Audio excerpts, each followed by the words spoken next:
Fala pessoal, bem-vindos ao segundo episódio do IRPcast. Esse podcast que veio para falar sobre investimento, resiliência e prosperidade. Os principais temas desse podcast, como eu já adiantei no primeiro episódio, serão investimentos, empreendedorismo, vendas e por aí vai, para que ele possa contemplar todo esse ambiente de negócios. E hoje, no nosso segundo episódio, nós falaremos de um tema muito, mas muito relevante. E quem não aprendeu ainda, ou quem não tem informações sobre esse tema, já está um pouquinho atrasado, mas antes tarde do que nunca. Deixa eu começar aqui apresentando esse convidado especial e daqui a pouquinho eu revelo para vocês o tema. Vamos lá então. Ele é formado em desenvolvimento de software, holder e entusiasta do Bitcoin, que vai ser nosso foco, nosso assunto, nosso tema principal desse segundo episódio. Também de tecnologia blockchain desde 2016. Então ele é um entusiasta tanto do Bitcoin quanto dessa tecnologia blockchain desde 2016. Empreendedor, libertário, amante e praticante da filosofia estoica. Mais conhecido como Léo, mas Leandro Lins. Fala, Leandro. Seja muito bem-vindo. Fala, Rafael. Tudo bom? Obrigado aí pela oportunidade de compartilhar um pouquinho do que eu aprendi sobre essa tecnologia com você e com toda a sua audiência aí. Legal. Eu te apresentei, então eu disse empreendedor, libertário, amante e praticante da filosofia estoica, atirador e caçador. Eu esqueci dessa parte aqui. Se for botar os hobbies aí, vai ficar uma fila grande, viu? Porque tirando futebol, que eu acho que é o único esporte que eu não me identifico, mas o restante tem um bocado aí. Legal. Pessoal, esse episódio ele vai ser focado o Léo, né? O Leandro, ele poderia estar aqui falando de vários assuntos, mas o tema central hoje é Bitcoin. Vamos lá então, Léo. Se eu errar, você me ajuda aí. Criado em 2009, tá certo ou tá errado? 2008. 2008. Na verdade, Satoshi Nakamoto. isso. Na verdade, Satoshi Nakamoto escreveu o white paper em 2008 e começou a conversar no fórum com os primeiros integrantes. E o 2009 foi o primeiro bloco minerado e foi o ano que foi dado o primeiro valor ao Bitcoin. Entendi. Então, assim, até para minha curiosidade aqui, o Satoshi Nakamoto ele chegou a conversar com as pessoas através de um blog? Na verdade, sim. Quer dizer, só um adendo, não foi em 2009 não, estava pensando aqui, 2010 foi o primeiro preço. Laszlo vendeu as duas pizzas em 2010. 2009 foi o primeiro bloco, que realmente foi quando disse assim, o Bitcoin funciona. Exatamente quando o primeiro bloco, se eu não estiver enganado, foi Satoshi Nakamoto e Ralph Finney, que minerou o primeiro bloco. Mas aí, respondendo a sua pergunta, que, diga-se de passagem, meu TDAH já fez que eu esquecesse, então se você puder repetir aí vai ficar mais fácil. Esqueci de Não, falar eu isso na perguntei o seguinte. apresentação, que é um cara com TDAH também. Estão dizendo que todo mundo tem, né? Eu acho que não tenho, mas estão dizendo que tá todo mundo vindo já de fábrica. É o novo código genético Não, que eu sai com todo perguntei o mundo agora. seguinte: quando você falou Satoshi Nakamoto, ele Sim, conversava num blog com alguém? isso, num fórum, e que esse fórum até hoje, ele tá lá, você pode ver as conversas de Satoshi, desde o primeiro dia que ele falou lá, pessoal, tô com a ideia de fazer algo diferente, e as interações com todo mundo, tá tudo lá, tá tudo guardado, as datas, tudo mantido, esse blog é ativo lá e serve como o museu do Satoshi. E ele sim, trocava ideia no fórum, e por e-mail também, com os primeiros integrantes, que eram os CryptoPunks, né, a galera que era muito boa em criptografia, para desenvolver a aplicação e colocar para rodar. Muita Você gente teve essa consegue, honra. você consegue ajudar a gente e o público que vai assistir aqui a entender o que é Bitcoin de fato, ou o que é a criptomoeda? Talvez seja a melhor pergunta. Eu acho que explicando no geral a blockchain, você consegue entender mais ou menos o que é o Bitcoin. E entendendo o Bitcoin, entende qualquer outra criptomoeda. Lógico, tem muitas variáveis que por isso que a gente tem hoje milhões de criptomoedas, realmente milhões de criptomoedas. Porque não são idênticas, elas têm a mesma função, mas assim, base, mas faz muitas outras coisas. Então, assim, vamos tentar explicar um pouquinho da blockchain de forma bem simples para as pessoas entenderem. Blockchain, como o nome já diz, é uma corrente de blocos. Então, a tecnologia blockchain ela é revolucionária porque ela tira o papel do terceiro, ou seja, de uma unidade centralizadora. Por exemplo, quem é o terceiro hoje quando eu uso um cartão de crédito? Eu tenho meu cartão de crédito, eu vou no supermercado e faço uma compra. Na hora que eu faço essa compra, o supermercado não recebe imediatamente dinheiro como se eu pagasse em cash. Ele recebe um aval de alguém que diz que eu tenho dinheiro para pagar aquilo ali. E que, na verdade, é a Visa, a Mastercard ou qualquer uma das outras. Então, assim, sempre nas transações financeiras, sempre precisou de um terceiro.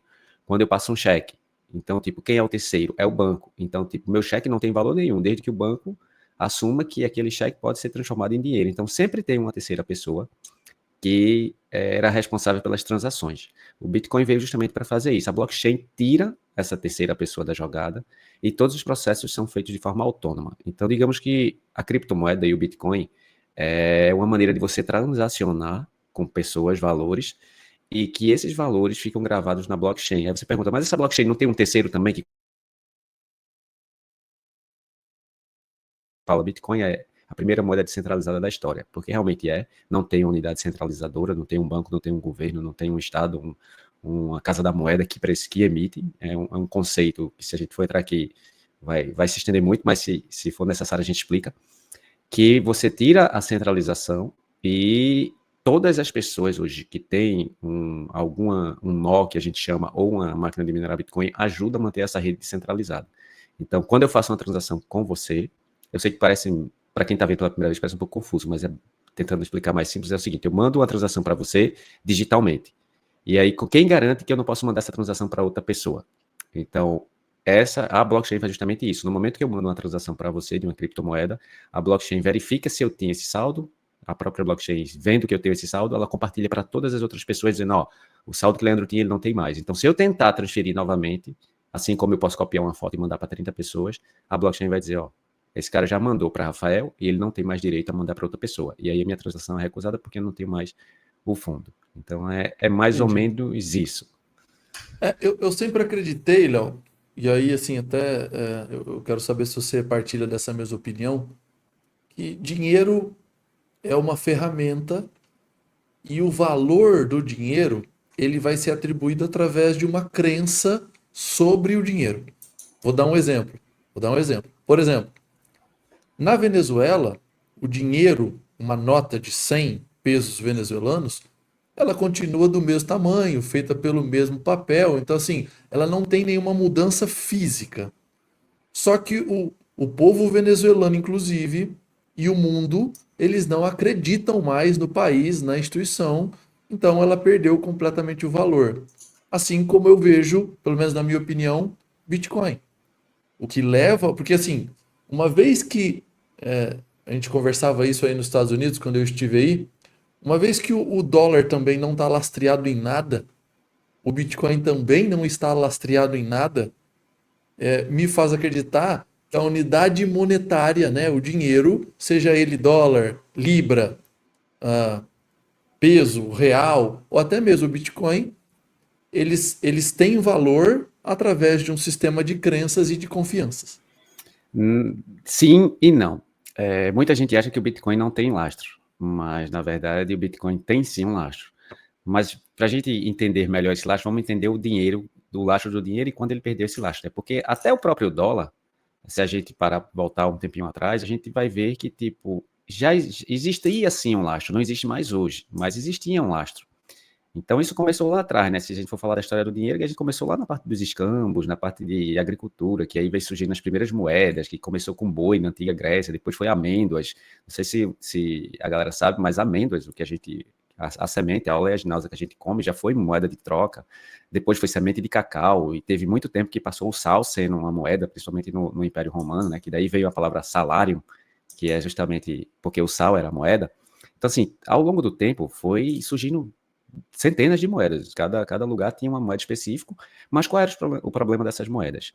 Era a falta de escassez, porque você, por mais que sal, por um breve período de tempo, que não foi tão breve assim, mas fosse uma moeda que fosse difícil de encontrar, porque a gente não tinha os processos de dessalinização que existe hoje aí do mar, é, ia chegar um momento que alguém ia conseguir produzir mais sal do que outro, e aí você ia criar dinheiro. Então, isso foi muito complicado também com cacau, no momento que você plantava logo, demorava um tempo, mas depois você tinha máquinas, pés de dinheiro, né, árvores de dinheiro, porque a semente de cacau virava o dinheiro. Então, assim, essa sempre foi a maior dificuldade da humanidade, é fazer algo escasso, até encontrar o ouro. Quando encontrou o ouro e a prata, que eu não lembro mais ou menos o ano, mas eu acho que foi no século XVII, o ouro e a prata apareceu, e aí a gente começou a ver que tinha uma certa escassez, e aí passou muito tempo o ouro e prata sendo moedas de troca, porque ninguém conseguia produzir ouro e nem prata. E aí teve o primeiro lastreamento, né? Tipo, teve o processo ainda das notas monetárias, que você guardava o ouro e aí o banco lhe dava um papel, que eram as promissórias, dizendo que você tinha aquele ouro lá, para que você pudesse usar aquele papel como o ouro em si, para não precisar andar com ouro, né? Porque é pesado, é um metal extremamente denso. E daí deu origem à nossa cédula, né? Que foi justamente isso. Os bancos perceberam que guardar o ouro das pessoas e dar aquele papel estava fazendo que ninguém nunca mais mexesse no ouro, só usasse os papéis para fazer transações, porque os papéis tinham valor em ouro, era lastreado no ouro. E aí começou a primeira impressão de papel e moeda, e aí a gente tem até hoje. Isso aconteceu lá, acho que no século XIX, foi o primeiro país, eu acho que foi... A primeira moeda lastreada em ouro foi a Libra, até a Primeira Guerra Mundial. Depois da Libra veio o padrão dólar, né? Quando a Inglaterra quebrou, depois da Primeira Guerra, teve o padrão ouro-dólar, que aí era o dólar lastreado no ouro. Então, assim, sempre o papel pintado, que eu sempre brinco aqui, que o dólar é um papel pintado de verde que todo mundo acha que tem valor.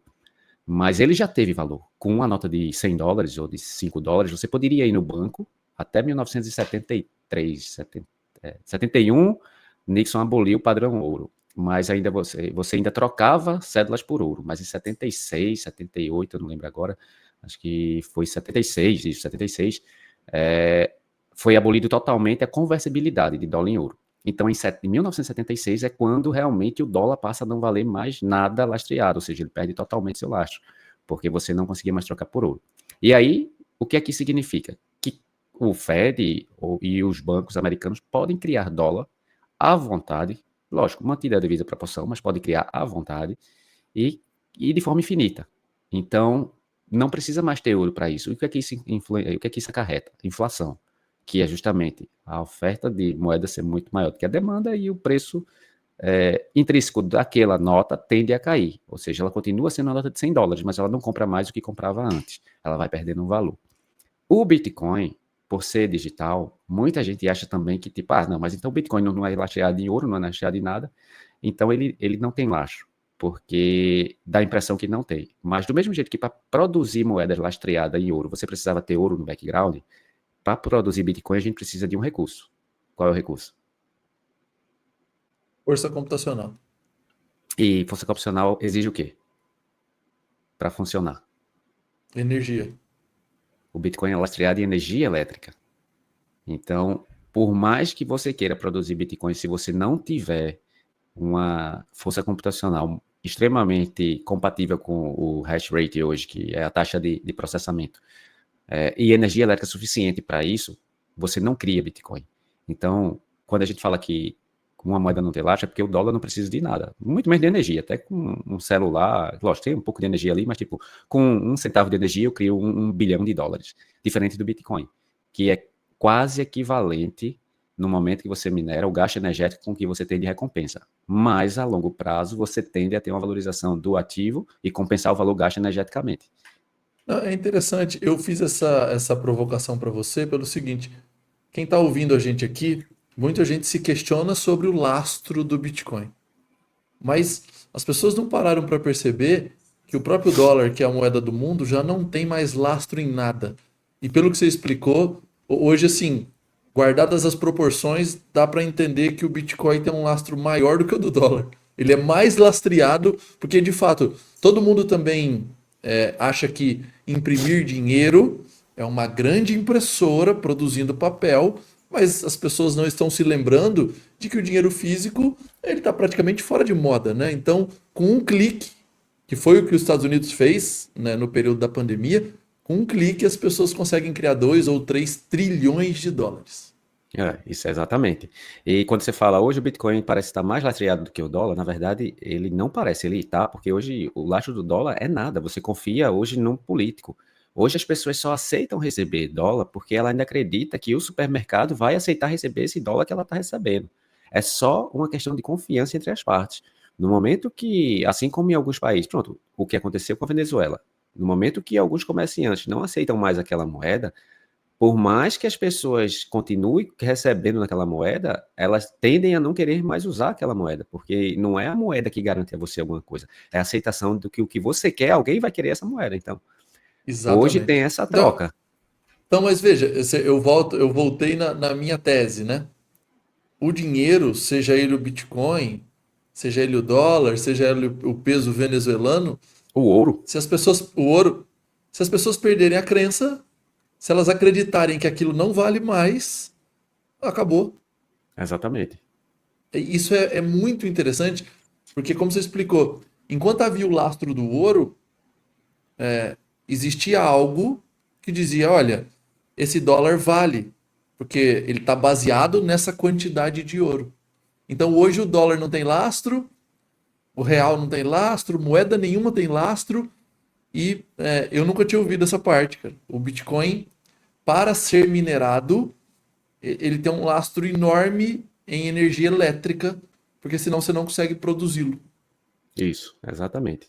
E é Fantástico.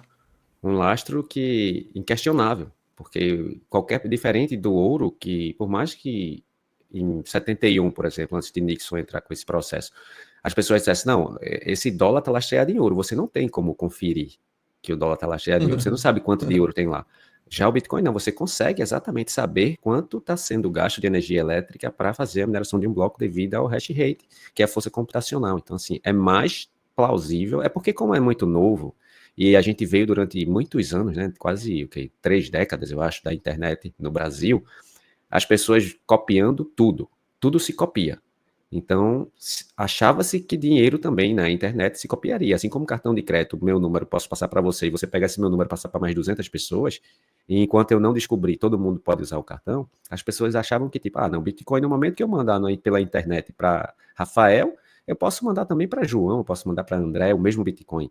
E aí é onde entra um dos conceitos que mudaram totalmente a visão econômica de moeda e dinheiro, é quando a gente consegue fazer na internet o bloqueio do gasto duplo. Ou seja, eu não consigo gastar a mesma moeda mais de uma vez, independente do que eu faça.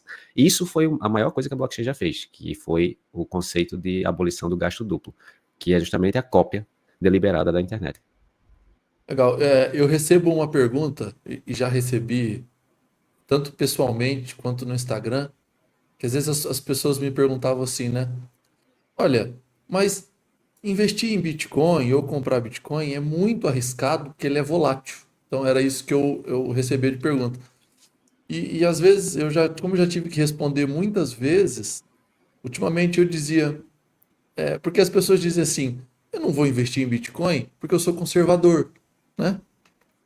E eu parei para pensar e perguntei para as pessoas, mas como é que pode ser conservador alguém que nasceu no Brasil? Eu perguntaria como é que pode um conservador não ter Bitcoin, que é uma das melhores maneiras de Então, se conservar pois é. patrimônio. E aí eu pergunto para as pessoas, como é que um conservador investe em algo que desvalorizou 90% nos últimos 30 anos, como o real? Então, é uma pergunta que as pessoas se fazem, só que assim, elas acabam engolindo os dados, sabe? É muito mais uma crença e muito mais algo que vem de algo que ensinaram ou de algo que as pessoas estão condicionadas do que de uma análise básica. Eu não estou dizendo que o Bitcoin não pode ter grandes variações no curto prazo. Eu tenho uma tese para mim, o Bitcoin ou vai valer zero ou vai valer alguns milhões de dólares por moeda. Então, no meio do caminho, eu prefiro estar dentro, né, para é, para participar, caso valha milhões de dólares, como eu acho que é mais plausível. Mas eu estou levantando esse assunto porque é muito, muito interessante ver como é só uma questão de crença. É meio que uma religião dentro desse assunto de educação financeira. As pessoas têm muita dificuldade de olhar para o Bitcoin, mas estão vivendo uma vida em real, e o real é uma moeda jovem, extremamente jovem, de 30 anos, e perdeu 90% do seu valor. Duas coisas que eu queria pontuar. A sua tese, ela, por incrível que pareça, é a mesma tese de Satoshi Nakamoto. Perguntaram a ele, lógico, né, a ele que eu digo assim, virtualmente, como é que ele via o Bitcoin daqui a algumas décadas. E ele respondeu, ou vai estar valendo zero, ou vai estar no número que a gente não possa imaginar. Então, lógico, não foi exatamente isso, mas ele disse, ou está valendo zero, ou vai estar valendo muito. Então, porque ele sabia o que ele estava fazendo. E justamente o momento de criação do Bitcoin foi justamente depois da crise de 2008. Foi no período da crise que justamente ele, ou eles, ou elas, ou não sei, porque Satoshi a gente fala sempre, acha que é uma única pessoa, mas pode ter sido um grupo, ninguém sabe. Eles perceberam que o dinheiro não tinha valor nenhum mais, justamente na crise de 2008. E disse, não, a gente tem que fazer algo. E não é a primeira vez que tentam fazer um dinheiro digital, não. Já teve, antes do Bitcoin, já teve 2 tentativas que quase deram certo. Que, se eu não me engano, foi o eGold, se eu não me engano, era eGold, e tinha outro que era o Cash alguma coisa, porque eu não lembro. Mas eu acho que foi o eGold e o... Agora eu não lembro, mas teve 2 Legal, tentativas. E legal. outra coisa que você falou também foi que... Você falou isso? Meu TDAH já esqueci. Vamos ver se quando eu lembrar eu respondo, que eu ia falar outra coisa, mas agora já... Tá. Tá, me fala uma coisa. Outra dúvida que eu sei que as pessoas têm muito, e também que eu sei que é uma questão só de crença, porque eu vejo isso acontecendo com quem não está investido, quem não está fazendo uma reserva em dólar. Muita gente acha que o bonde, né? Se eu posso chamar assim, que a caravana do Bitcoin já passou e que não dá mais tempo e que já está muito caro. Primeiro, né? Algo que é escasso e um dia não vai mais poder ser minerado. Como é que eu encontro o valor intrínseco para dizer assim, tá caro ou tá barato? E para essas pessoas, o que você teria a dizer para essas pessoas que pensam o seguinte: já passou, quem podia ganhar dinheiro com Bitcoin ganhou e agora o bonde passou para mim? Então, isso eu posso dizer com exemplos da minha vida que aconteceu durante todo esse período que eu estou no Bitcoin, quando eu entendi realmente o que era, eu falava para todo mundo comprar. E nessa época o Bitcoin valia pouco mais de $150, $130. Pode falar. Não, não, eu tô rindo aqui, cara. Ok. US$ 150. E algumas pessoas compraram, lógico, não, porque o segredo não é só comprar, é você comprar e manter, e holdar, como a gente chama, né? E algumas pessoas compraram e venderam tal, e que teve um momento que chegou em $1.000, $1.200 o Bitcoin.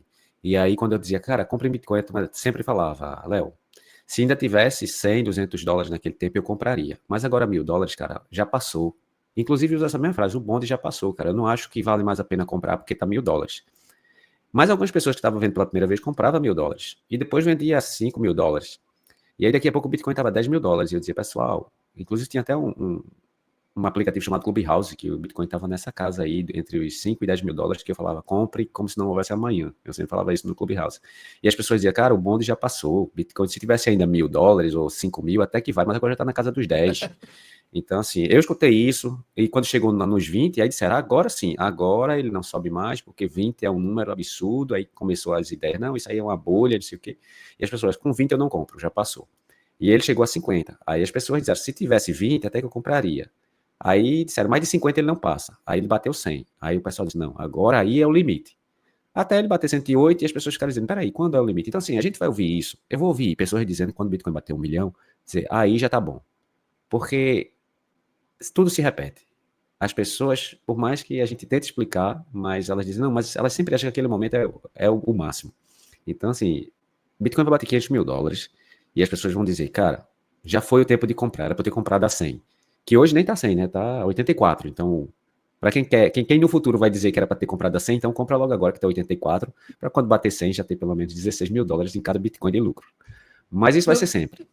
e você sabe que assim, tem duas coisas que eu faria para complementar isso que você está dizendo.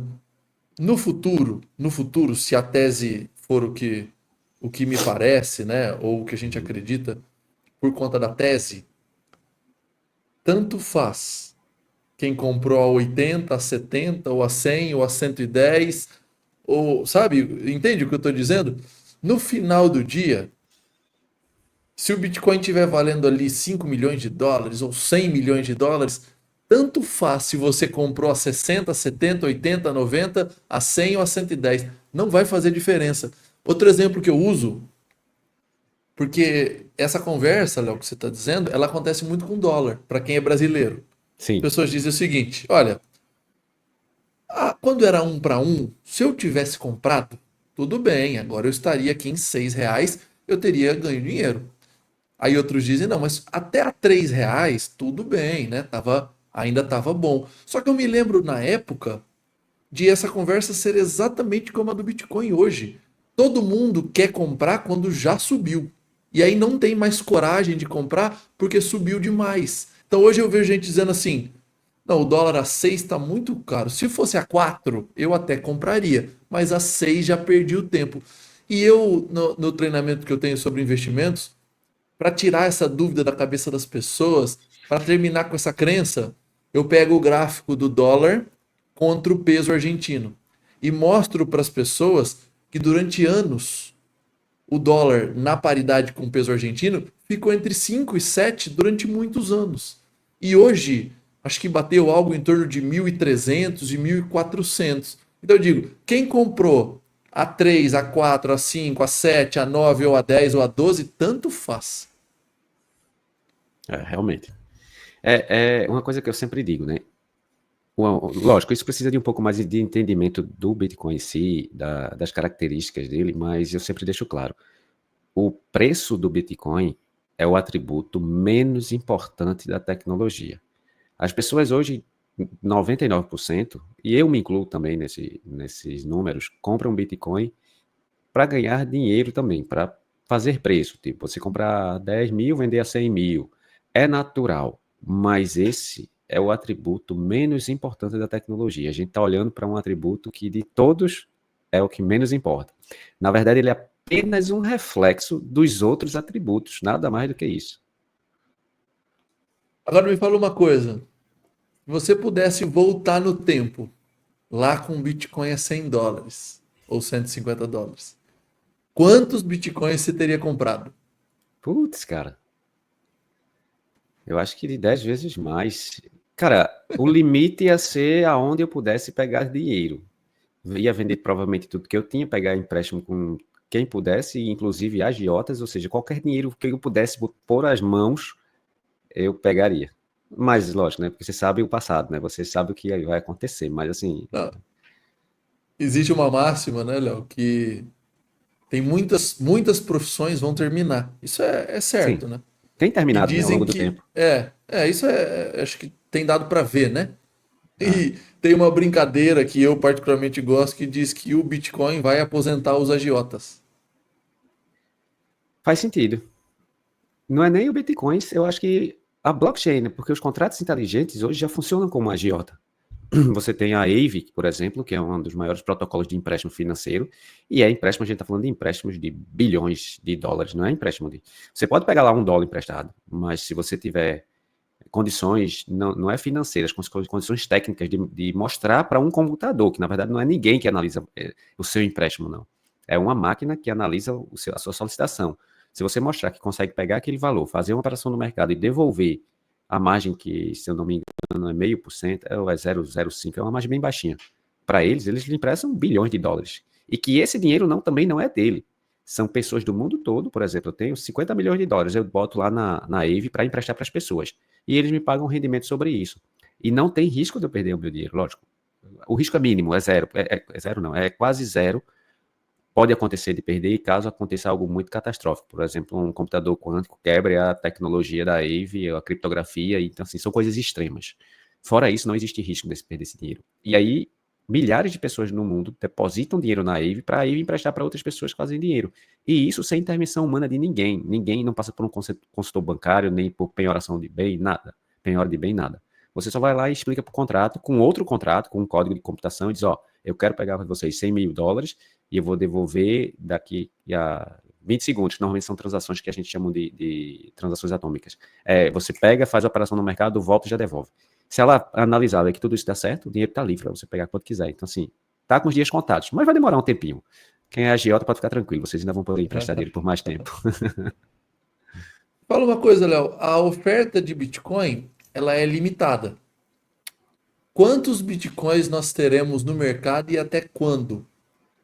Tá. No mercado vai ser difícil prever, porque bitcoins perdidos nunca mais vão voltar para o mercado. Estima-se que de 10 a 20% de todo bitcoin existente já foi perdido e não tem mais como ser recuperado. Mas o número que foi definido lá em 2018, quando começou a ser escrito o white paper, Satoshi Nakamoto definiu 21 milhões de unidades. Então, o Bitcoin vai ser 21 milhões de unidades de Bitcoin. Independente do que aconteça, esse número não vai ser alterado. Ele já foi definido e é um dos valores imutáveis do Bitcoin.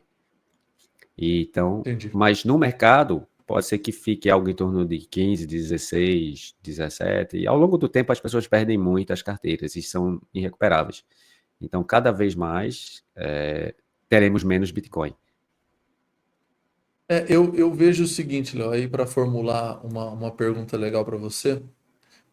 O Bitcoin, ele é algo que tem se provado no tempo, né? Ele tem algumas provas de fogo para passar ainda. Eu vejo que ele já passou várias. Existe até um site que eu já vi que mostra quantas vezes o Bitcoin já morreu, né? Quantas vezes já mataram o Bitcoin dizendo que ele tinha Acabou. terminado. E eu entendo que, na minha maneira de pensar, uma grande prova de fogo do Bitcoin seria contra os Estados Unidos, seria ao ameaçar a soberania americana. E aí eu queria saber de você o seguinte: com essa decisão do Trump, que já era uma promessa de campanha de criar uma grande reserva de Bitcoin, primeiro, essa prova de fogo está superada, né? Ameaçar a soberania americana, uma vez que eu entendo que o Donald Trump disse: olha, já que eu não posso com eles, né? É melhor ter uma fatia para que no futuro eu possa estar bem posicionado. E essa é a primeira pergunta, né? Se essa prova de fogo está vencida. E dois, eu acho que para mim ficou simples de entender, mas o pessoal pode ter dúvida. Por que que os países, principalmente os socialistas, eles são tão contrários ao Bitcoin? Primeira pergunta, né? A prova de fogo foi ultrapassada? Então, eu acho que a soberania americana ou de qualquer outro país, ela não é ameaçada diretamente pelo Bitcoin. Óbvio, se a gente levar em consideração que ele tira o poder de criar dinheiro de qualquer país, seja ele qual for, isso é uma ameaça para qualquer país, seja a Venezuela, seja os Estados Unidos, ou seja a Coreia do Norte. Então, assim, se tem uma única coisa, uma das pouquíssimas coisas, né, que Kim Jong-il lá da Coreia não pode fazer é criar Bitcoin. O restante, ele, como ditador, consegue fazer muita coisa. Então, assim, eu acho que Trump, ele, não sei até onde ele é bem assessorado, se ele é só um cara que entendeu mais ou menos e que ao longo desses 4 anos ele realmente vai entender o que é o Bitcoin e vai entrar muito mais pesado do que ele tem entrado, porque dá a impressão que ele já deu a entender que sabe a tecnologia, que sabe que ela é intransferível, tipo, inconfiscável, mas ainda ele tem algumas atitudes que mostram que ele ainda não está muito por dentro desse universo de como as coisas funcionam da forma descentralizada. Mas eu acho que maior do que essa prova de fogo, eu acho que talvez, que muita gente se preocupa e que talvez as pessoas até depois comentem, que o pessoal fala muito que a prova de fogo real do Bitcoin vai ser a computação quântica. Mas, assim, eu também não discordo. Mas essa prova de fogo vai ser a prova de fogo do planeta tecnológico. Então, não é o Bitcoin que vai sofrer caso exista um computador quântico para quebrar a criptografia do Bitcoin. É toda e qualquer criptografia, seja ela militar ou não militar. Então, o Pentágono está ameaçado, a a Rússia está ameaçada, né? O Japão, a Coreia, o planeta está ameaçado, o controle nuclear está ameaçado. Então, está tudo ameaçado pela computação quântica. E eu acredito que quando você tem uma ameaça desse porte, a ameaça, na verdade, nem existe.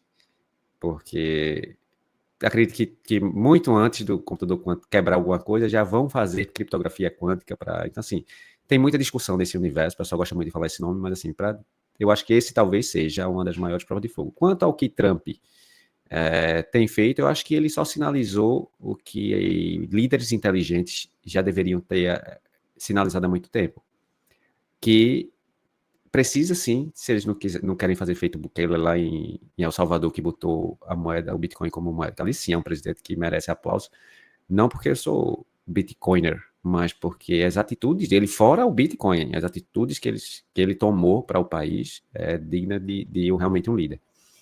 E assim, eu acho que ele já mostrou, e o mundo está vendo, o quão o Bitcoin pode ser útil. E eu até brinco, tem uma frase que eu sempre também gosto de falar, que eu acredito que o Bitcoin é o ativo que vai trazer a paz mundial.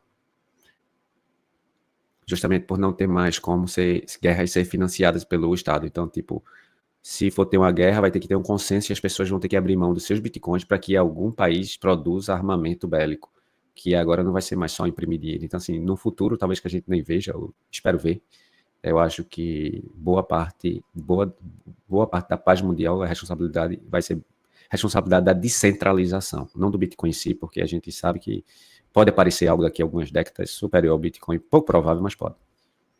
Me fala uma coisa, por que que os países socialistas têm tanto medo de Bitcoin? Pronto, é justamente porque você tira a máquina de fazer dinheiro do Estado. Então, o país, não só os socialistas, tá? Os capitalistas também. Você vê que, tipo, o país que mais imprimiu dinheiro, pelo menos assim, tirando a China, que a gente não tem os números reais, né? E os países que não têm informação real, e que eu também não garanto que é real também, o que é exposto aqui nos Estados Unidos, mas assim, criar dinheiro é muito fácil. Você bota o valor que você quer, aperta um enter e no mesmo segundo aquele dinheiro foi criado e você pode fazer o que bem entender com ele.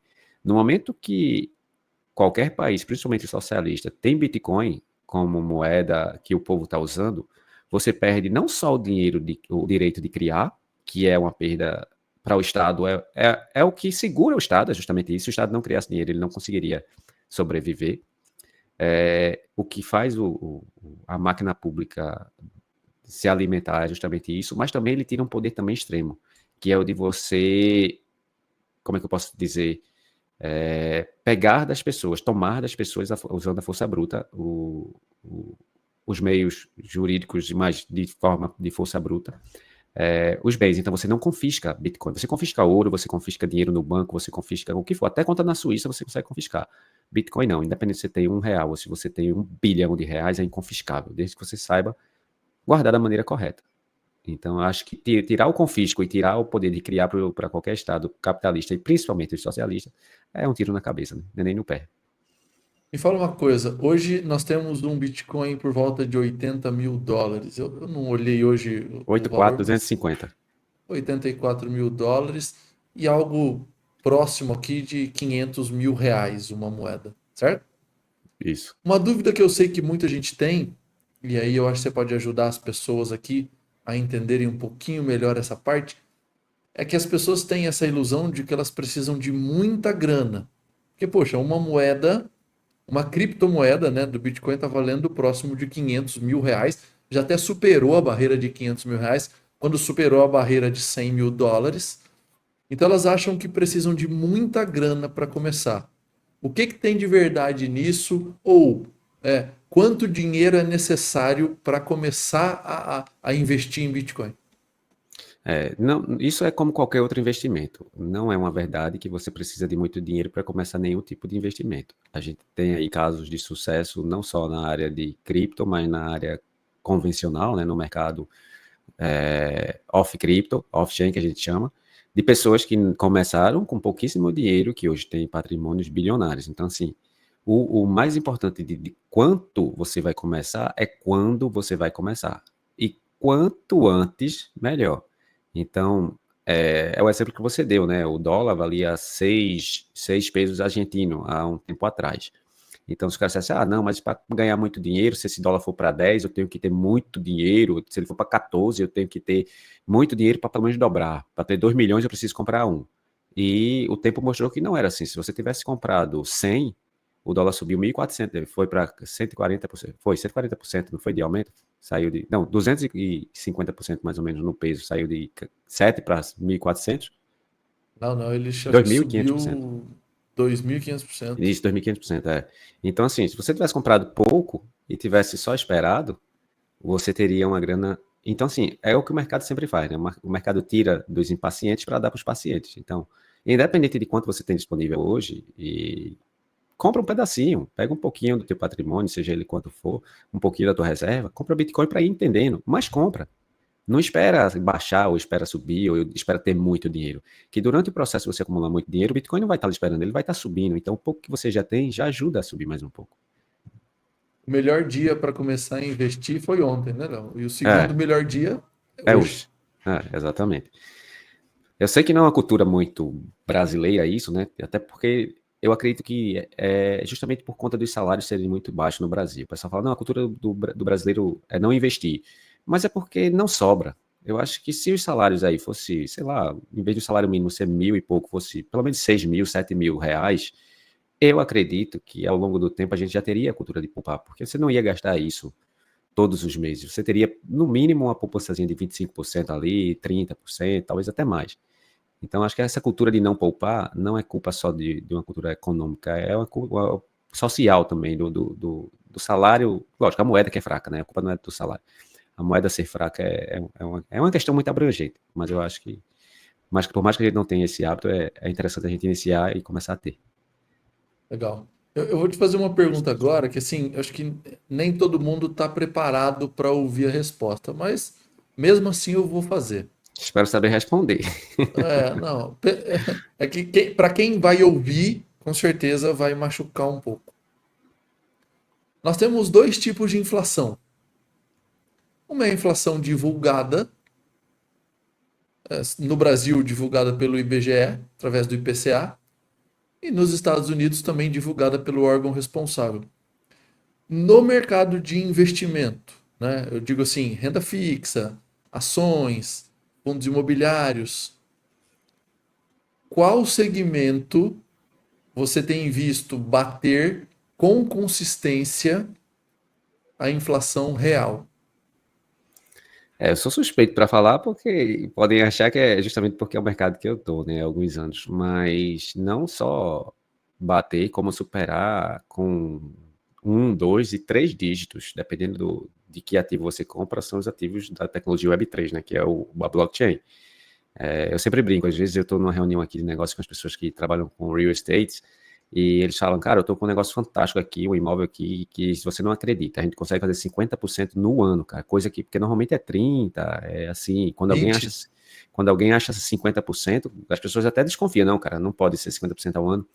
E para quem já está no mercado de cripto, às vezes você vê que, tipo, tem tokens, e que tokens são criptomoedas, na verdade, Bitcoin é um token também, que sobe isso às vezes num dia. Então, às vezes você não precisa esperar 365 dias, você só espera um. Então, eu já vi. O de Trump, o token de Trump foi lançado, ele subiu mais de 18.000% num único dia. E 18.000% é um número que é inimaginável para quem é do mercado tradicional. Mas para quem é do mercado de cripto, sabe que, tipo, qualquer coisa na casa dos 100, 200% por semana é uma média comum de acontecer. Lógico, não vão acreditar que vocês vão comprar cripto agora e que amanhã vai fazer 100%, não. Provavelmente, se você não tiver conhecimento, você vai levar golpe na maioria das criptos que você comprar nos próximos dias. Então, sempre manda estudar antes para saber o que está fazendo. Mas tem muitos projetos, muitos protocolos com fundamento que você compra hoje, espera um ano e você tem aí 2, 3, 4, 6.000% de valorização. Legal. Eu estava aqui refletindo sobre a pergunta que eu fiz para você sobre soberania, né? A gente falou, a gente está vendo guerras que começaram e guerras aí que estão em vias de terminar, assim a gente espera. E você trouxe o Bitcoin como sendo a paz no mundo, ou podendo, né, fazer esse papel. Quando eu perguntei sobre a soberania, eu estava aqui refletindo. A quantidade de Bitcoin de um país no futuro não, não pode se caracterizar como a arma mais poderosa de guerra, eu digo pelo seguinte: hoje eu vejo, muita gente diz, né, os Estados Unidos têm o exército mais forte do mundo e o segundo maior do mundo e mais forte do mundo é a Marinha dos Estados Unidos. Mas eu vejo que toda essa soberania ela se dá porque o mundo está lastreado em dólar e o americano tem a máquina de produzir dólar. Se no futuro o mundo estiver lastreado em Bitcoin, a arma mais potente de guerra não seria aquele país, ou para aquele país, que tivesse a maior quantidade de reserva em Bitcoin? Sim, tem muitos estudos, né? Tem muita gente que compactua desse pensamento. Tendo em vista que hoje eu acho que se eu não me engano, a única coisa que a gente tem certeza que não pode ser inflacionada são as criptomoedas, quando já são definidas em contrato. Então, até o ouro, a gente sabe que dificilmente vão achar uma reserva, mas podem achar. Então, assim, Bitcoin não vai achar reserva. Então, hoje, de todos os ativos que o mundo já viu, o Bitcoin ele é o único que tem um processo de deflação. Aí você pergunta, não, mas vai criar 21 milhões e, tipo, não vai não vai começar a queimar, não vai sumir. Como é que ele vai deflacionar? As pessoas perdem. E cada Bitcoin que é perdido é um Bitcoin a menos na estrutura, um Bitcoin a menos na rede. Então, deflaciona, porque a gente tende a ter cada vez menos Bitcoins circulantes. Então, eu não sei como o mundo iria se comportar, porque é uma experiência que o mundo nunca viu. É você lastrear o dinheiro num ativo que ele valoriza. Normalmente, isso não acontece com muita frequência. É sempre ao contrário, porque mesmo lastreado, o valor do ativo tende a não se valorizar tanto quanto a criptomoeda valoriza. Então, o ouro, ao longo do tempo, ele parece ter valorizado muito, mas é porque ele é baseado numa moeda que inflaciona. Mas já o Bitcoin é o contrário. Então, pode acontecer sim de os governos disserem, não, a gente vai adotar isso. Eu não tenho dúvida que se isso acontecer, o estado que tiver mais Bitcoins encarteirado, seja Estados Unidos ou seja Coreia do Norte, vai ser o estado que vai ter mais força para mandar e que vai ter mais chance de fazer algo, e que para a população que vai ser uma das grandes mudanças econômicas já vistas na história da humanidade, porque você vai ter, por exemplo, hoje, R$ 100, e se você não gastar, tipo, digamos que R$ 100 você compra, sei lá, não sei no Brasil que compra com R$ 100, mas vamos dizer que a gente compre um cinto. E se você, por um acaso, não gastar esses R$ 100, daqui a 3, 4 meses você vai poder comprar um cinto e uma calça. Então, pela primeira vez, a gente vai ver o processo ao contrário. Em vez do preço das coisas começarem a subir, eles tendem a cair. Mas no frigir dos ovos é a valorização da moeda que vai ser ao contrário. A gente não vai ter mais uma moeda inflacionária, a gente vai ter uma moeda deflacionária, que eu acredito que vai ser um dos grandes experimentos da humanidade. Legal. Eu tenho ajudado alguns empresários, cara, e às vezes eu acho empresários, a maioria, pô, o cara lutou, né, viveu, construiu, empreendeu, assumiu risco. Sei lá, cara com 2 milhões de reais, 5 milhões, 10 milhões de reais, e que tem relatado esse problema de que, cara, eu fiz tanto, né, eu transpirei tanto, eu entreguei tanto, e tenho visto o meu patrimônio, em termos de poder de compra, desabar a cada dia que passa. Quando eu estava aí nos Estados Unidos, a gente falava sobre a questão de carro, por exemplo, que hoje uma SUV aqui normal, vai, para quem está nos Estados Unidos. Eu não sei se eu falei, mas o Léo tá lá em Orlando, ele já mora nos Estados Unidos há muito tempo. Inclusive, um dia dá pra gente gravar um episódio só falando dessa vida nos Estados Unidos, né, Léo? Dessas histórias. Mas os empresários têm relatado coisas como: eu comprava um bom carro por 100 mil reais, que já é, assim, dinheiro por dinheiro, já é algo muito relevante. E agora esse mesmo bom carro está custando 350 mil reais, né? Então o dinheiro ele tem perdido o poder de compra e não é algo que vai de maneira pausada, né? Não é algo que anda de maneira cadenciada. Em 2020, pré-pandemia, um Onix custava 30 mil reais. Hoje custa 78 mil reais. Mais que dobrou. É. E eu fazia essa brincadeira. Eu sei que não é o tema do vídeo, mas a gente brincava com o Léo lá que ele tem uma caminhonete, né, Léo? Eu não me lembro o modelo. Ah, Denali. É, Denali. É GMC, né? é isso. E o Léo disse que pagou lá algo por volta de 70, 80 mil dólares. E ele me perguntou assim: mas no Brasil, dinheiro por dinheiro, dá para comprar o quê? Eu digo, no máximo um Onix. Então a gente compara uma caminhonete, quem quiser pesquisar aí, né, GMC, eu tive a oportunidade de estar lá com ele e a gente andou junto com ele. É um carro muito legal. É um carro que aqui no Brasil ele tem status. Tem não, né? Quem quiser importar um carro desse aqui no Brasil vai pagar 1 milhão de reais. Então, Absurdo. isso também ajuda a mostrar que eu tenho uma questão, Léo, que eu tô aos poucos ensinando as pessoas, de que muitas vezes parece que o Bitcoin está explodindo em termos de valor, onde na verdade as moedas é que estão implodindo em termos de valor, e às vezes dá uma sensação de que o Bitcoin, eu acho que assim, o Bitcoin tem se valorizado, mas às vezes a subida não é tão meteórica quanto as pessoas pensam. E o que está acontecendo é uma implosão, né? É uma desvalorização da moeda fiduciária com muita velocidade. Exatamente. Quanto mais o governo cria, mais a moeda perde valor. E vai perdendo e vai perdendo. Você falou do real, que é uma moeda de 30 anos, né? Você falou. Mas se eu não estiver errado, eu acho que é uma das moedas, por parecer jovem, você falou, é uma moeda muito jovem, mas eu acho que é uma das mais antigas em tempo de duração, sem que precise ser alterada a moeda. Porque no Brasil, nenhuma moeda, até onde eu sei, não durou 30 anos. Sempre a inflação era tão alta que não compensava mais emitir notas, porque senão ia ser notas de 50 milhões de cruzeiros, 100 milhões, 1 trilhão. Então a gente ia ter igual na Zimbábue, né, que tem notas de 100 trilhões de dólares zimbabuanos lá. Então o real, por incrível que pareça, e por mais que ela já tenha perdido mais de 90% do valor desde 94, foi 94, né, que foi criado, Foi. ela é uma das moedas mais fortes da história do Brasil.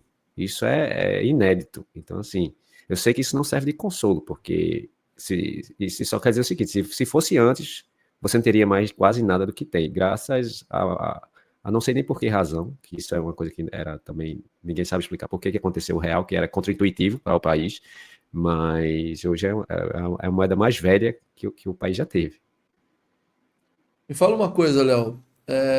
Para quem está assistindo a gente aqui e quer começar a investir em Bitcoin, essa é uma outra pergunta que eu recebo muito.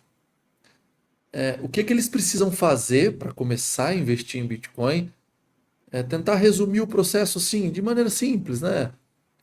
Corretora, e aí se você puder dizer a corretora que você usa de repente, porque por um mercado descentralizado, eu acho que a turma, por ter tão pouco acesso, elas param nesse momento. A abertura da conta já é um problema para ser ultrapassado. Então, essa é a primeira pergunta. Quem quer começar a investir, como é que começa? Uma vez que a gente já deixou claro que não precisa de muito dinheiro, o que precisa é começar, porque à medida que você vai ganhando mais dinheiro, eu até digo que investir é uma questão de hábito, né? Então, não precisa de muito dinheiro. Como é que começa a investir em Bitcoin? Por onde começar? Pronto. Eu sempre brinco, né? Deve começar pelo mesmo local que você começaria se você fosse investir em radiação nuclear, usina de fissão nuclear. Ou seja, você vai entender o que você está fazendo, é a primeira coisa. Diferente de qualquer outra coisa que as pessoas tendem a olhar, é legal, tem uma pessoa ganhando dinheiro ali, eu vou investir. Eu acho que o Bitcoin ele é muito mais complexo do que os ativos comuns, justamente porque é uma tecnologia que o mundo não tinha hábito de usar.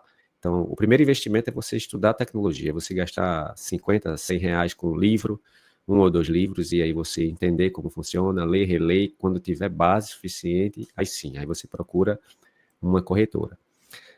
No começo eu recomendo corretoras centralizadas, que são, acho que é muito mais fácil de você trabalhar, e caso você esqueça sua senha, você não perde seus fundos, por mais que seja pouco.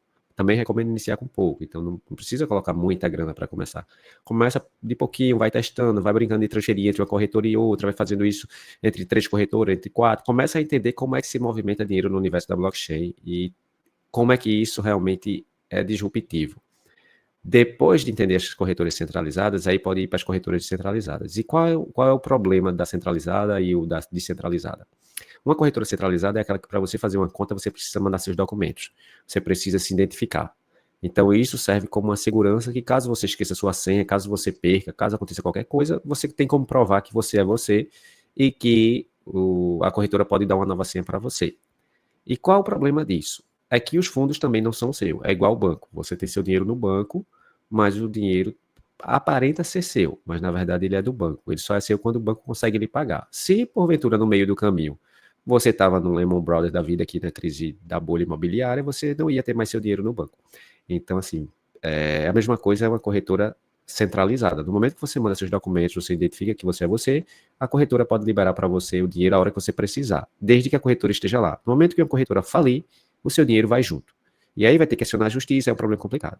Na corretora descentralizada, você não tem você não tem uma pessoa você não tem um call center, você não tem um suporte, você não tem ninguém para conversar. Mas, em compensação, quem tem a posse do dinheiro é você. Então, você faz as transações numa corretora descentralizada, sem precisar se identificar, garantindo o seu anonimato. E não é só a questão da centralizada não é só questão de você perder ou não a senha, não. É a questão de não ser anônimo. Então, por mais que você esteja no universo de criptomoeda, mas se você está numa corretora que tem seus documentos, qualquer juiz pode pedir o bloqueio dos seus ativos de cripto nessa corretora. E a corretora não vai ter opção a não ser bloquear, porque o juiz vai dizer, ou você bloqueia os ativos do cliente, ou bloqueia os seus ativos, corretora. E aí, por ter uma unidade centralizada, o juiz vai entrar com esse mandato e vai bloquear os seus bens. Na descentralizada, não. Por maior quantidade de dinheiro que você tenha, você, por ser anônimo, ninguém sabe quem é você não tem que mandar documento, mas em contrapartida, você também não tem para quem pedir ajuda caso precise. Então, por isso que eu digo, é bom começar pela centralizada para entender, para ter certeza do que está fazendo, e depois de um tempo migrar para a descentralizada, porque aí sim, você vai estar no universo que você é o dono do seu próprio dinheiro, que também, tirando os tempos antigos, que a gente tinha o sal dentro da casa da gente, as sementes de cacau na minha gaveta, depois que entrou o dinheiro de papel, até hoje a gente nunca tinha tido mais a posse do dinheiro. E hoje a gente volta a ter, o dinheiro passa a ser nosso, através da criptomoeda. Mas, em contrapartida, a responsabilidade também é nossa. Então a gente tem que segurar e salvar e guardar esse dinheiro, né, de maneira mais segura possível, porque se perder o acesso a ele, ninguém ajuda. Então, o caminho é esse, estudar corretora centralizada, e pode ser a Mercado Bitcoin no Brasil, pode ser qualquer outra corretora brasileira aí, Foxbit, tem muitas, e depois migrar para uma descentralizada, que aí tem a Uniswap, SushiSwap, e aí vai entender um pouco mais da Web3 na essência. Aproveita assim, eu acho que foi muito legal sua pergunta, porque muito legal sua resposta, porque trouxe todo esse embasamento de que primeiro você aprende, depois você investe, né? Primeiro você adquire conhecimento, porque também de outro lado eu vejo muita gente dizendo: "Ah, se eu tivesse em Bitcoin eu estaria milionário". Eu digo, provavelmente não, porque quando você investiu a US$ 100 e visse esse Bitcoin a US$ 1.000, provavelmente você teria vendido e não teria pego 98% da valorização. Mas deixa aqui para a turma, Léo, a indicação de um livro. Cara, um livro que eu sou fãzaço, assim, que foi um livro que mudou a minha história na questão de cripto, foi o livro chamado Bitcoin, a moeda na era digital. Esse livro é de Fernando Urrich, ele tem um canal, inclusive, no YouTube, Você e quer? é um livro que, cara, eu tenho esse livro, eu guardo ele com o maior carinho do mundo, porque e um dia eu ainda vou abraçar hoje. Inclusive, ele vai estar aqui em maio, num evento aqui em Miami, que talvez eu participe. E eu vou dizer a ele, cara, graças a seu livro e graças aos seus ensinamentos, porque no começo ele falava muito sobre isso, eu consegui enxergar um mercado que a independência financeira acontece em questões de meses, anos, poucos anos no máximo, que é o mercado de criptomoeda. Então, assim, recomendo de coração esse livro. É um livro que eu acho que R$ 60 no Brasil, 50, 60. Um livro, poucas páginas, acho que 100 e poucas páginas, e vale muito a pena. R$ 60 é barato, né? Mas US$ 10 é bastante barato. Eu, depois que voltei dos Estados Unidos, eu faço conta agora só em dólar. Ótimo, Então, eu vou almoçar, eu digo, peraí, deixa eu ver, mas tá barato isso aqui? R$ 100? Não, US$ 15. US$ 15 tá barato. tá barato, pronto. A O mundo referência deveria mudou. pensar em dólar. Enquanto a gente não pensa em Bitcoin, né? Porque no futuro a gente vai pensar em satoshis. Então a gente vai olhar um jantar e vai dizer, eita, 250 satoshis, tá barato, tá caro. Mas enquanto a gente tem o dólar como referência mundial, é interessante fazer esse exercício, até porque quem pretende sair do país também, né? Para não chegar aqui do lado de fora e fazer a conta inversa e começar a se assustar. É melhor chegar preparado. É verdade. Uma pergunta interessante, Léo. Se eu te desse US$ 1 milhão hoje e você pudesse escolher um único ativo, você tem, sei lá, 1 hora para pensar, o que você compraria com esse US$ 1 milhão? E só para. Depois eu tô com o Gabriel aqui, você cobra o Pix dele aqui. Aí nos Estados Unidos não tem Pix, né? Mas aí você Tem cobra Zelle. dele esse US$ 1 milhão. O Zelle é igual ao Pix, mas não passa 1 milhão, não. O máximo do Zelle é $5.000 por dia.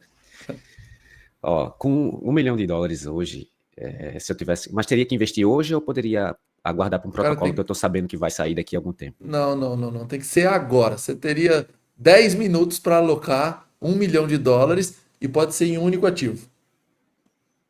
Caramba. Eu não vou dizer Bitcoin de cara, porque tem outros ativos que eu acredito que pode ter um percentual de crescimento bem superior ao Bitcoin a curto prazo. A médio prazo e a longo, a longo prazo eu acho pouco provável. Até a médio pode acontecer. Mas eu acho que eu procuraria um token de alguma corretora descentralizada, tipo a Uniswap, a Uni. Não digo exatamente a Uni, a moeda Uni, que é a moeda da Uniswap, mas eu acho que a gente está divergindo agora aí convergindo, na verdade, para um universo totalmente centralizado e que as corretoras centralizadas cada vez vai ser menos utilizado. Então, assim, os tokens das corretoras descentralizadas tendem a subir muito. E eu acho que eu escolheria um tipo Uni, por exemplo, e colocaria lá e esperava o que vai acontecer, porque eu acredito que deve vir uma alta valorização. Me surpreendeu, eu imaginava que seria Bitcoin. Cara, pelo momento, eu tenho algumas teses que não é o melhor momento para se aportar no Bitcoin hoje, até porque eu ia ter que botar de uma vez. Se você dissesse, não, você pode dividir isso ao longo do tempo, aí eu ia fazer preço médio e eu ia aportando no Bitcoin. Mas como eu tinha que botar 1 milhão de uma vez, então tinha que pegar um ativo que tem chance de dobrar ainda esse ano, ou triplicar ainda esse ano, e eu acredito que pouco provável que o Bitcoin triplique esse ano. Não é impossível, mas é pouco provável. Então, por Mas conta então disso. existe chance desse 1 milhão desaparecer também. Desaparecer não, porque eu ia pegar um ativo já consolidado, que tem alguns bilhões de dólares de liquidez, mas já existiria o ativo de daqui a um ano ele não está valendo mais 1 milhão, e sim 500 milhões, ou 500 mil, ou 100 mil. Então, assim, o risco é risco-retorno, né? Quanto maior o risco, maior o retorno. No Bitcoin eu ia ter segurança de que a chance dele desvalorizar era pequena, principalmente a médio prazo. Já no outro ativo, eu ia ter um risco maior de desvalorização, mas eu também ia ter um risco maior de hipervalorização. Então, eu acho que eu faria isso. Risco-retorno. Agora o pessoal me pergunta muito de prêmio da Megaball aqui, né, que normalmente é tipo US$ 1 bilhão. Aí US$ 1 bilhão eu pegaria 995 milhões e colocaria no Bitcoin. E os outros 5 milhões eu ia brincar com um bocado de moedinha que está no mercado aí para ver se fazia dinheiro.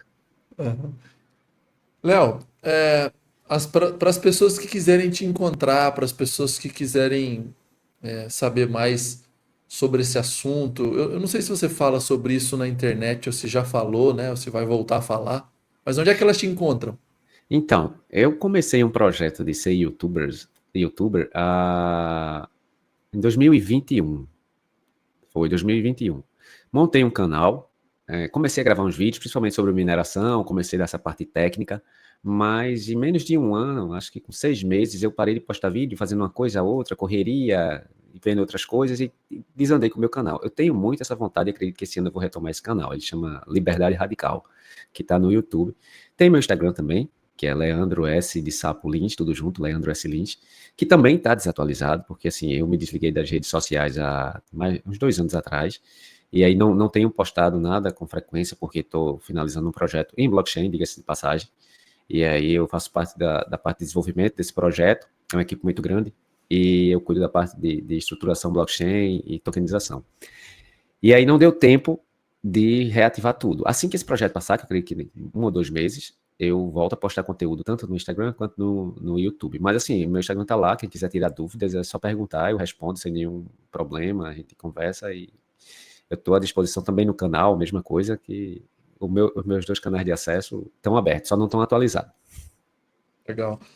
E dizer que assim, né, Léo, não dá para dar muitas informações ainda, mas a gente está estruturando, né, e está organizando um grupo de networking que eu acho que vai inclusive revolucionar essa maneira como é feito hoje, né? Esse acesso às pessoas, esse desenvolvimento de negócios. Não tem como dar muitos detalhes, mas quem estiver assistindo a gente aqui, quem estiver acompanhando a gente, com certeza vai saber no futuro.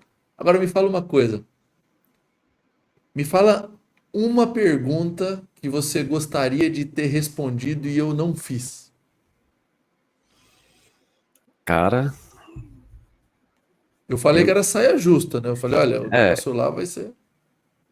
é porque assim, eu gosto de responder qualquer tipo de pergunta, seja sobre qualquer coisa. Então, tipo, se você tivesse me perguntado, a gente tá falando sobre cripto e Bitcoin, mas se você tivesse perguntado sobre uma nebulosa, o que é que eu acho, eu gosto de. Então, assim, eu adoro aprender, adoro. Então, assim, vai ser difícil eu te dizer uma pergunta que eu gostaria de responder, mas, hum, Pode cara, eu ser acho sobre o melhor, mundo cripto, pode ser Bitcoin. Qual é, eu acho, Gabriel, a pergunta? eu acho melhor Deixa eu ver vocês se o fazerem uma Gabriel, deixa pergunta. eu ver se o Gabriel vai te ajudar. Qual pergunta nós não fizemos, ele não respondeu? O que que você faria de pergunta para ele? Pronto, ficou melhor. Essa trajetória dele em ter comprado o Bitcoin, quais erros ele cometeu que ele Pronto. Não cometeria de novo. O Gabriel fez uma pergunta fera, cara. Pra gente encerrar com chave de ouro. Nessa sua, eu ia falar nessa sua carreira, não, né? Nessa sua jornada como holder de Bitcoin, né? Como um amante de Bitcoin, qual foi o maior erro que você cometeu? E pra gente, eu acho assim, né? Muito legal. Melhor do que aprender errando seria aprender com o erro dos outros, né? Até tem um negócio que diz assim: o burro não aprende nunca. O inteligente erra, aprende e não erra mais. E o gênio aprende com o erro do outro sem precisar passar pelo processo. Mas nessa jornada, qual foi o seu maior erro, seu erro principal? Cara, no mundo cripto, eu acho que o meu maior erro foi subestimar o, o, o preço, o valor do Bitcoin. Isso eu cometi no começo. E, tipo, não foi no primeiro ano. Eu acho que nos 4 primeiros anos que eu estava no Bitcoin, eu subestimei demais o preço dele. Então, assim, desperdicei muitos Bitcoins sem a mínima necessidade, para supérfluo, para coisa que não tinha a mínima necessidade. Eu acho que esse foi um dos meus maiores erros no mundo cripto, foi não olhar para o Bitcoin do jeito que eu olho hoje, sabe? Não ver ele como um ativo de valor inestimável. Eu acho que esse foi o erro, o meu maior assim, cometido no universo de criptomoeda. Antes da gente partir para a fase final, se você puder deixar um conselho para a turma aí, né? Eu acho que você já deu vários, a gente tentou fazer um negócio super legal nesse sentido, mas o que que você deixaria de conselho para as pessoas que estão nos assistindo relacionado a esse mundo de criptomoedas, esse mundo do Bitcoin? Eu sempre digo que estudem a tecnologia. Estudem a tecnologia blockchain, estudem a tecnologia da criptomoeda, estudem o Bitcoin, como começou, por quê, como é que ele funciona, qual a segurança, por que que ele é inhackeável, por que que ninguém consegue roubar, por que não existe, tipo, nada que possa ser feito para segurar, tipo, ver a grandiosidade do Bitcoin.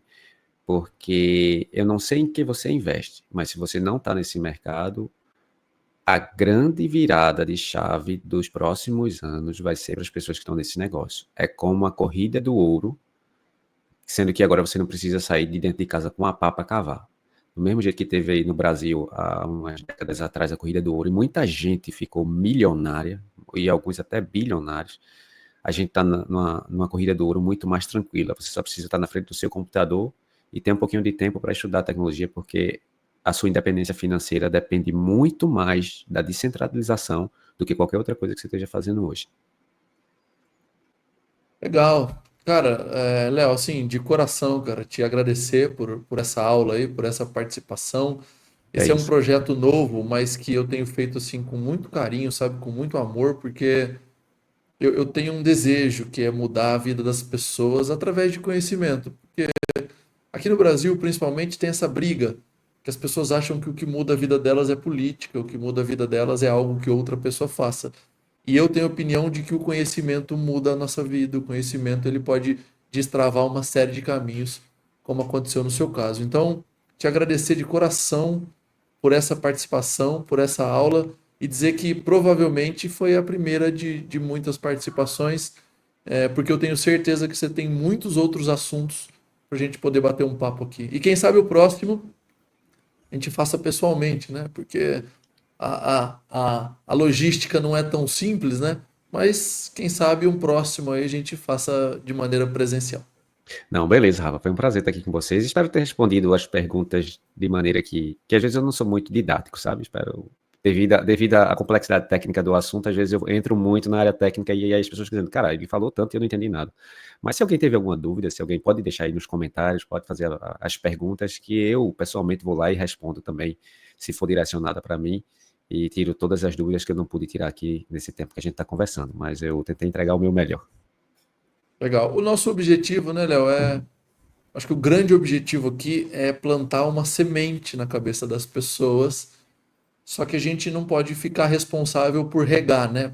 É, Então, a semente está plantada, aqueles que conseguirem entender esse recado, conseguirem compreender o tamanho dessa oportunidade, basta que ele regue, que essa árvore cresça, né? Dê muitos frutos, que ele extraia dos frutos a semente novamente, consuma uma parte, né? Continue plantando a outra parte, que daqui a pouco ele passa de uma unidade para um pomar repleto de frutos, repleto de árvores dando frutos. Cara, muito obrigado mesmo de coração e em breve nós estaremos juntos aí nos negócios e nos próximos episódios. Você é um cara fantástico. show de bola, Rafa. Obrigadão. Obrigado, pessoal. Tamo junto.